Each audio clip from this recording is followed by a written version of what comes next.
लियारी कराची का वो इलाका जो बहुत टाइम से जराइम पेशा अफराद की आमाजगाह था। इसी लियारी में एक खतरनाक गैंगस्टर था जिसका नाम था नूर मोहम्मद उर्फ बाबा लाडला। क्राइम की दुनिया में खौफ की अलामत बाबा लाडला कौन था? लियारी गैंग वॉर का कमांडर नूर मोहम्मद उर्फ बाबा लाडला क्राइम की दुनिया में कैसे आया? वो जराइम की दुनिया में इंतहाई सफाक गैंगस्टर था। बाबा लाडला मामूली मोबाइल फोन छीने वाले आम डाकू से फेमस जमाना गैंगस्टर कैसे बना? आइए आज की वीडियो में बाबा लाडला की कहानी आपके साथ शेयर करते हैं। दोस्तों, 10 अक्टूबर 1977 को लियारी के इलाके चाकीवाड़ा में पैदा होने वाले नूर मोहम्मद के बारे में कोई नहीं कह सकता था कि वो ऐसा गैंगस्टर बनेगा जिससे पूरा लियारी पनाह मांगेगा। दोस्तों, 40 साला नूर मोहम्मद उर्फ बाबा लाडला ने एक छोटे मंशियात फरोश की हैसियत से जराइम की दुनिया में कदम रखा। बाद में अपनी सख्त गेरी की वजह से अपने ग्रुप में मकबूल होकर इलाके में दहशत की अलामत बन गया। छोटे डाके डालने वाले बाबा लाडला ने 2001 में अपनी जिंदगी का पहला कत्ल छरियों के वार से किया और जराइम की दुनिया में पहला कदम रख दिया। कत्ल, इकदाम कत्ल, इगवा भताखोरी समेत बाबा लाडला 100 से जायद वारदातों में पुलिस को मतलूब था। 1980 की दहाई के आखिर में जब अभी लियारी गैंग वार का आगाज नहीं हुआ था, जराइम से वाबस्ता हाजी लालू नामी शख्स ने अपने बेटे इरशद पप्पू के साथ अब्दुर्रहमान डिकेत को भी जराइम की तरबियत देना शुरू की और इस वक्त ये दोनों एक साथ थे। लेकिन 1997 में इगवा की एक वारदात पर इख्तिलाफ के बाद हाजी लालू ने अपने बेटे इरशद पप्पू के साथ अलग ग्रुप बना लिया, जबकि बाबा लाडला और अब्दुर्रहमान डिकेत मिलकर काम करते रहे। उनका ये साथ अब्दुर्रहमान डिकेत की पुलिस मुकाबले में हलाकत पर खत्म हुआ। अब्दुर्रहमान बलूच की हलाकत के बाद बाबा लाडला ने अपना ग्रुप बना लिया। ग्रुप में उसका भाई जाहिद लाडला, हफार जिक्री, सिकंदर स्को, रूफ नाजिम, लाला औरंगी और आसिफ खान नयाजी शामिल है। बाबा लाडला G3 राइफल और कबूतरबाजी का भी शौकीन था। 2009 में अब्दुर्रहमान डिकेत की हलाकत के बाद बाबा लाडला लियारी का बेताज बादशाह बन गया था। वो न सिर्फ अपने मुखालिफिन को कत्ल करके अपने हाथों से उनकी लाशों के टुकड़े करता, बल्कि तावान के लिए अगवा किए जाने वालों की बदतरीन चीखें उनके अहल खाना को सनवा कर खुश भी होता था। और फिर बाबा लाडला ने अब्दुर्रहमान डिकेत के जानिशीन उज़ैर बलूच का हाथ थाम लिया। उज़ैर बलूच अपने वालिद के कत्ल का बदला लेने के लिए जराइम की दुनिया में आया था।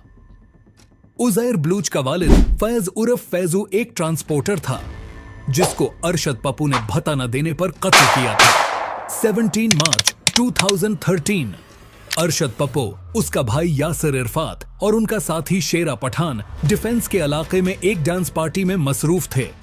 इंस्पेक्टर चांद खान नियाजी ने डांस पार्टी पे छापा मारा और अरशद पप्पू, उसके भाई यासिर इरफात और उनके साथी शेरा पठान को गिरफ्तार करके भारी रकम के बदले उनको लियारी ले जाकर उज़ैर बलूच के हवाले कर दिया। उज़ैर बलूच और बाबा लाडला ने मिलकर अरशद पप्पू, उसके भाई यासिर इरफात और उनके साथी शेरा पठान को बेदर्दी से कत्ल कर दिया। अरशद पप्पू को कत्ल करके उज़ैर बलूच ने अपने वालिद के कत्ल का बदला लिया था और उसकी लाश को टुकड़े करके उसके सर के साथ फुटबॉल खेला गया था। बाबा लाडला के एक कारंदे लाला औरंगी की जानिब से एक लड़की के साथ ज्यादती के मामले पर बाबा लाडला भड़क उठा। बाबा लाडला ने अपने साथियों के जरिए इस वाकये की तस्दीक की, जिसके बाद बाबा लाडला ने लाला औरंगी को ठिकाने लगाने के अहकामात जारी कर दिए। ताहम मौत का परवाना जारी होने का कब्ल इस वक्त इल्म होने पर लाला औरंगी ग्रुप से मुनहरिफ हो कर उज़ैर ग्रुप के कमांडर सर्वर बलूच की पनाह में चला गया था। ताहम दूसरे ही रोज सर्वर बलूच भी रेंजर्स के साथ मुकाबले में मारा गया। सर्वर की हलाकत का शबह उसके ग्रुप के लोगों ने लाला औरंगी पे किया। उनको शबह था कि लाला औरंगी ने रेंजर्स को सर्वर की मौजूदगी की इत्तिला दी थी। सर्वर की हलाकत के बाद लाला औरंगी अपने पुराने घर औरंगी टाउन फकीर कॉलोनी में चला गया। बादिज़ां वो भी मुबीना मुकाबले में मारा गया। उसके बाद बाबा लाडला और उज़ैर बलूच में इख्तिलाफ शुरू हो गए। लियारी में फुटबॉल टूर्नामेंट के फाइनल के मौके पर बाबा लाडला पर एक बम हमला भी हुआ जिसमें उसकी जीप तबाह हो गई, लेकिन वो बच निकला। उसके बाद दोनों में इख्तिलाफात पैदा हो गए। मार्केटों से भत्ते की वसूली पर भी दोनों में इख्तिलाफात पैदा हुए और बाबा लाडला और उज़ैर बलूच एक दूसरे के दुश्मन बन गए। और फिर बाबा लाडला ने हफार जिक्री और अरशद पप्पू के बच जाने वाले साथियों के साथ मिलकर अपना अलग ग्रुप मुनज़्ज़म कर लिया। हफार जिक्री की हमायत मिलने पर बाबा लाडला मजीद मजबूत हुआ, जबकि उज़ैर बलोच की गिरफ्तारी ने भी इससे तक़वियत फराहम की। उज़ैर के कमांडर फैसल पठान की शदीद मुज़ाहमत के बावजूद लियारी के 70% इलाके पर बाबा लाडला का सिक्का चलना शुरू हो गया था।